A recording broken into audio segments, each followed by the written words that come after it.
On this farm in the rolling hill country of northern Maryland, the Holters, rallying to the call for more food, join the growing army of Victory gardeners. This is Dad Holter. He helps with the heavy work. Mother, well, she helps with most everything. Grandpa Holter, he says the only honest way to get a mess of peas or a crown of glory is to work for it. Brother Bill is in the Army, but Dick, 14 years old, takes his place. And this is Jane, just 16.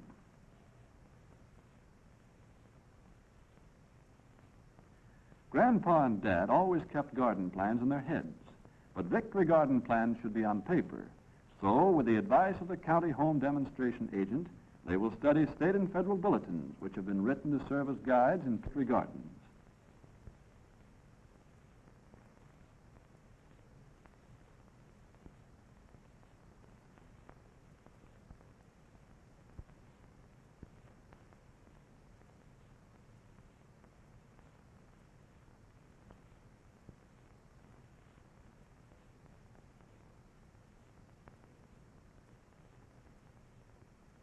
Now let's see on this little model of their quarter-acre garden the plan they work out. Here's the early garden. Here, 4 rows of early potatoes. Then 2 double rows of peas, early, medium, and late. 1 row of cabbage. Double row of carrots and beets, half a row of each. 1 double row of greens, spinach, mustard, turnips, and chard. Tomatoes, early and late, wilt-resistant. Peppers, half a row. Radishes, lettuce, and onions next to the house. Asparagus and rhubarb beds are at the side. Pole beans, 3 rows. 4 rows of sweet corn along the fence. And finally, 2 rows of lima beans complete the early garden.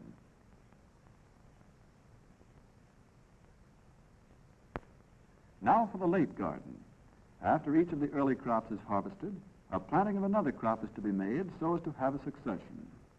For convenience of illustration, all early crops except tomatoes and chard are removed from the model.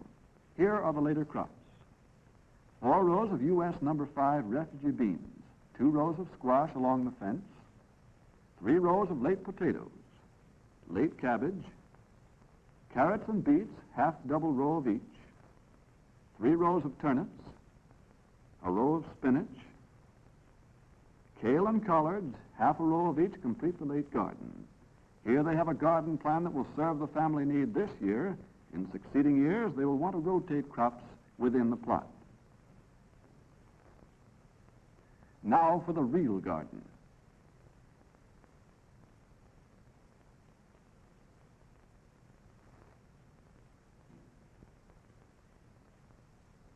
When the maples are in bloom, it's time to begin planting.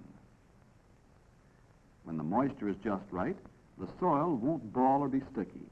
It holds its shape when pressed, but crumbles easily when broken. Then it's right for working and planting. The garden is sunny, has good soil and drainage, and is well fenced. It was manured and plowed last fall. Now, after liming and harrowing, it is ready to plant.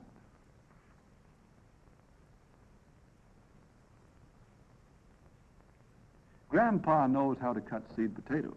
He makes good-sized, chunky pieces about the size of a hen's egg, each with at least 1 eye.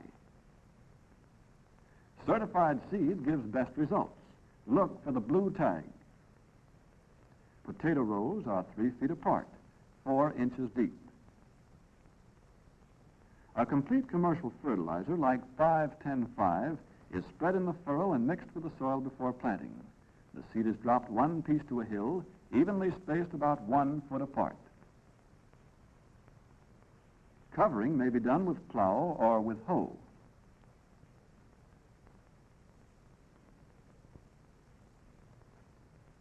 In running furrows for peas, a line or stakes are used to space them in double rows 3 feet apart.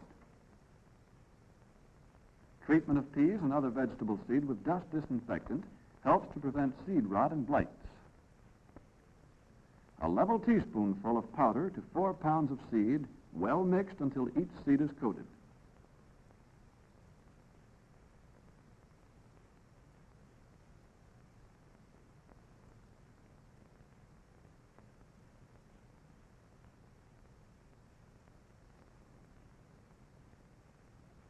Young cabbage and tomato plants are coming along well in the cold frame. Being hardy, cabbages are planted early. Dick sets the roots deep and presses the soil firmly around them. If the ground is dry, he pours a little water into each hole before covering. A piece of tar paper, 2 inches square, with a slit to a hole in the center, will keep maggots away. The holders have best results with onion sets grown the previous year, though they could use seedlings or seed. The corner or handle of the hoe is used to make furrows for small seeds like lettuce, about a 1/2 inch deep. Jane shakes the seed out evenly, but not too thickly. Carrot seeds are also planted about a 1/2 inch deep. Beet seeds, larger, are planted 1 inch deep, 1 inch apart. Spinach seeds are planted like carrots. The young plants are thinned to 4 inches apart. The holders have selected vegetables that are grown easily, good yielders, rich in vitamins, and that can be canned or stored for winter use.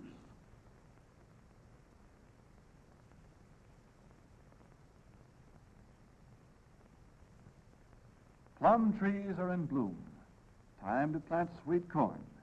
This is the Golden Cross Bantam, resistant to disease. 3 kernels to the hill of high germinating seed are enough.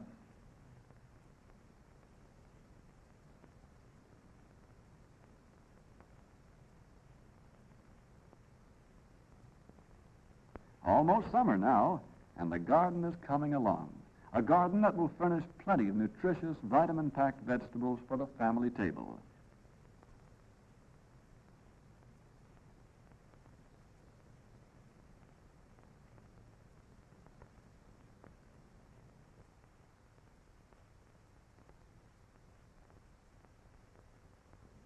That is, if they ever reach the table. The paper still keeps the maggots away from the cabbage. Tomatoes are a must in every Victory garden, and lots of them. Plants are set out when danger of frost is over.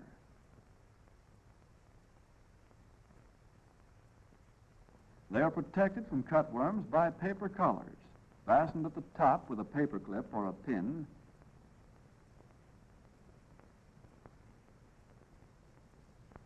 At the bottom, by pulling the soil around them.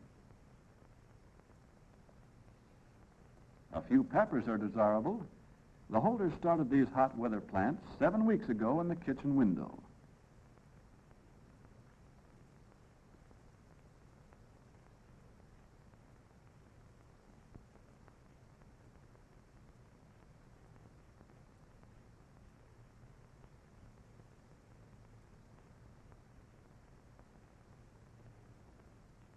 Lima beans are planted 2 to the hill, 1.5 inches deep. Pole limas and the large seeded bush type complete the early garden plantings. Some vegetables need thinning. Dick uses a garden mattock or hoe for the rough part, but finishing is done by hand. The chard is being thinned to 6 to 8 inches apart. The only way to get weeds out of a row of carrots is by hand, right now when they are small. Pigweed or amaranthus is a common, fast-growing weed. Another is lamb's quarter. They will quickly crowd out vegetables if not pulled. Thinning carrots is a pain in the back, for seedling carrots are little and no mistake. But these young folks have keen eyes and nimble fingers. Weeds grow fast, and as Grandpa says, there's no tool that gets them all, but the Panzer hoe makes the job easier between the rows. Careful, not too close or too deep. You might cut the outer roots.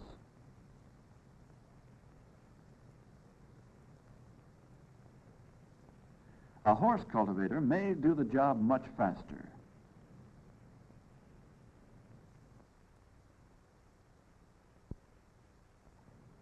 This implement has attachments that will plant seeds of almost any size in rows or in hills. Now the pests begin to work. Smut, worms, beetles, blight, bugs, hoppers. Who said gardening was just pleasant exercise? Here's the first pest, the common cabbage worm eating holes in the newest cabbage leaves. Like a good gardener, Dick is on the job to protect the crop from all these pests and diseases. The cabbage worm's mama, a small white butterfly, lays its eggs in the leaves. A serving of stomach poison with a cabbage should finish Mr. Cabbage Worm. Rotenone and pyrethrum dust have been made scarce by the war, so cryolite dust is used. Dick does a good job of it.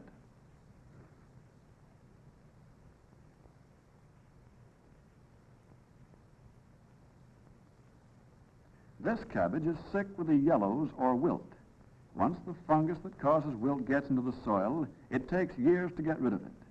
Next time, Dick will use wilt-resistant varieties like Jersey Queen, Marion Market, and Globe.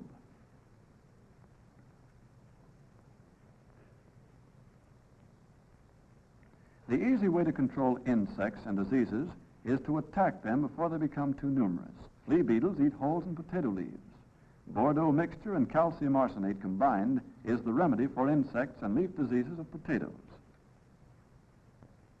To make 2½ gallons of Bordeaux, Dick dissolves 3 ounces of powdered copper sulfate in water. Then he makes a thin paste of 3 ounces of hydrated lime and water. This is put into the pail, stirred, and the Bordeaux mixture is made. To this may be added 2 tablespoonfuls of calcium arsenate to kill potato bugs and other leaf-eating insects. Easy, isn't it? Bordeaux is also a good spray for grapes, tomatoes, and roses. Dick sprays potatoes with Bordeaux about once every 2 weeks. Late potatoes need more sprayings than early ones. Now the peas are ready. Excellent source of vitamin C.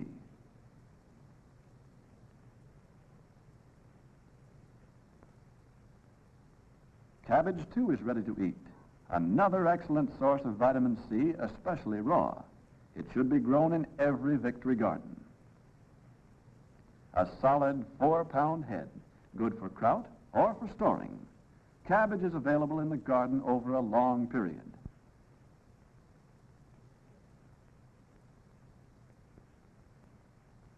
Carrots are rich in vitamin A, needed for night vision and building up resistance to disease.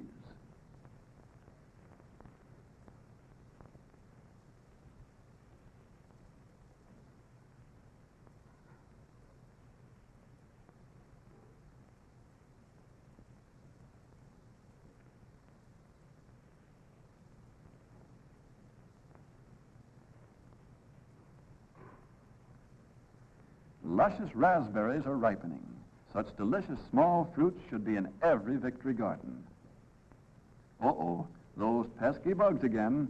This time it's the Mexican bean beetle, a bad pest in the south and east. The young yellow beetles may strip a plant completely in a week or 2. A complete generation occurs in 35 days. Rotenone and cryolite dust is the remedy. Beetles feed on the undersides of the leaves, so Dick makes sure to reach them with the dust.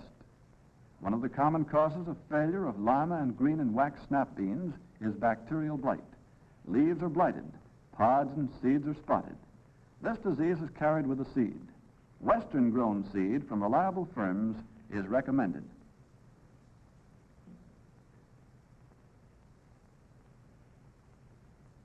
Tomatoes are troubled by wilt caused by a fungus that lives in the soil and attacks through the roots, getting into the sap-carrying tubes and shutting off the water supply. The plants die. This blackened, woody tissue is the sign of wilt. Only resistant varieties should be grown on wilt-infested land. The fungus does not damage seriously resistant varieties like Marglobe, Rutgers, Pritchard, and Pan America. A similar disease affects eggplant. Note the darkened tissue in the cut stem. The remedy is rotation of crops. The clean white appearance of this stem indicates a healthy plant. Here's the pesky old corn earworm. Eggs are laid and hatch in the silk. A mixture of white mineral oil and pyrethrum in the silk at the right time helps to control them. Smut, another corn enemy, attacks all parts of the plant. On tassels, it does not lower yields much, but on or below the ear, it is damaging. Leaf blights also affect corn. Sprays do not control these diseases, but resistant varieties of corn are being developed. Downy mildew is one of several leaf diseases that interfere with successful production of cucumber and related crops.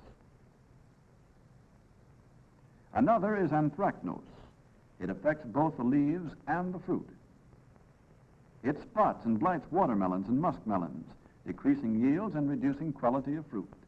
Bordeaux and copper lime dust are used for these diseases. This garden pest is easy to stop. Just keep the gate closed and the fence tight. No holes.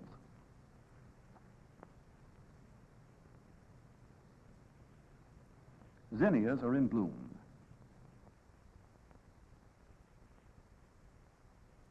And the crops are beginning to roll out.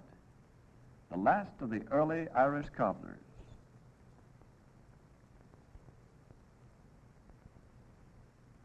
Certified seed helps to make a good yield. Good quality, too, free from scab and uniform in shape.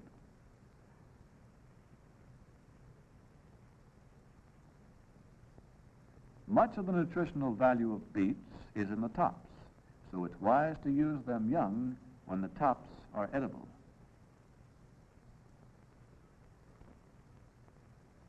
Perhaps the number one garden crops, they keep ripening over a long period and are an important source of vitamin C, which is often deficient in our diets.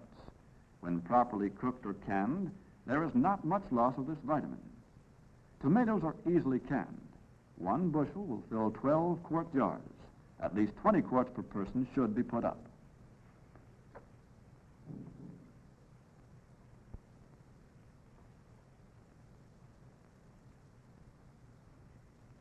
Corn tops against the sky. Yellow varieties of corn contain vitamin A. Both white and yellow contain small amounts of minerals and vitamins as well as starch and sugar.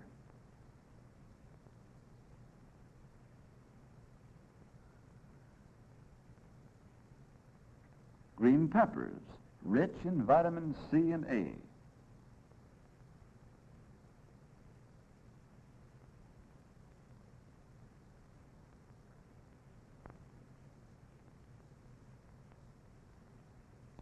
Pole beans to use, green, dried, or canned.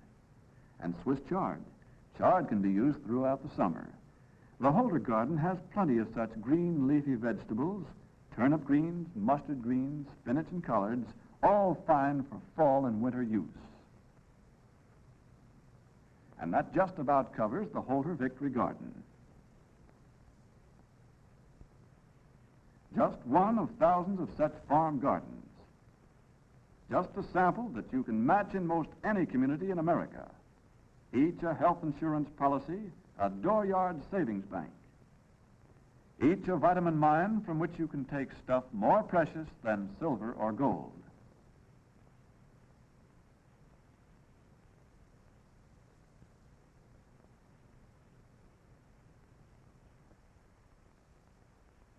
But remember what Grandpa says, no work, no garden. Get what that means. No work, no spuds. No work, no turnip, no tank, no flying fortress, no victory. Bear that in mind, all you victory gardeners, and work for victory.